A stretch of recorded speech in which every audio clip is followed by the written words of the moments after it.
এটা private or party interest litigation. It's not PIL, not public interest litigation. It is either private or party interest litigation. তো party interest, political interest litigation.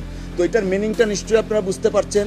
আমরা যদি গত কয়েকদিনের ধারাবাহিকতা দেখি, এই স্থানীয় সরকার মন্ত্রণালয়ের উপদেষ্টা লয়ার নোটিশ ইস্যু করা হয়েছে, কোর্টে মামলা পেন্ডিং, যে কারণে শপথ নিতে দিচ্ছেন না। তো আজকে এটা প্রমাণিত হয়েছে যে আইনি প্রক্রিয়ায় ইশরাক সাহেবকে মেয়র হিসাবে শপথ নিতে এই সংশ্লিষ্ট মন্ত্রণালয়ের আর কোনো বাধা থাকলো না। যদি তারা আজকের পরে শপথ নিতে বাধা প্রদান করে, আদালত অবমাননার শামিল হবে এবং সুপ্রিম কোর্টের আইনজীবীরা অত্যন্ত তীক্ষ্ণভাবে দেখবে উপদেষ্টা যিনি আছেন তাকে কিন্তু কোনো রাজনৈতিক দলের প্রতিনিধি না তিনি সেখানে, বাট দেশের মানুষ তার কার্যক্রমে কিন্তু বিশ্বাস করতে শুরু করেছে কোনো একটা পার্টির পারপাস সার্ভ করার জন্য তিনি কাজ করছেন। দেশের মানুষ সেইটাও বুঝতেছে যে কোনো গোষ্ঠী, পার্টি, পলিটিক্যাল পার্টির পারপাসটা সার্ভ করছেন।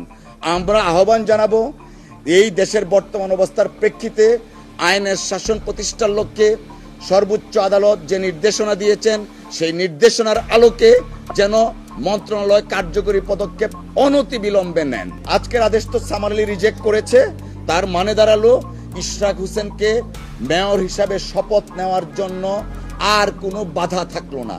এবং আমরা মনে করি যে উপদেষ্টা আছেন যিনি হয়তো বা কোনো রাজনৈতিক মোটিভ নিয়ে এই বিষয়টাকে ঘোরাচ্ছিলেন, তিনিও এখন অন্তত আজকের এই রিজেকশনের পরে আইনের প্রতি শ্রদ্ধাশীল থেকে নির্দিষ্ট ডেটের মধ্যে শপথ গ্রহণের ব্যবস্থা করবে।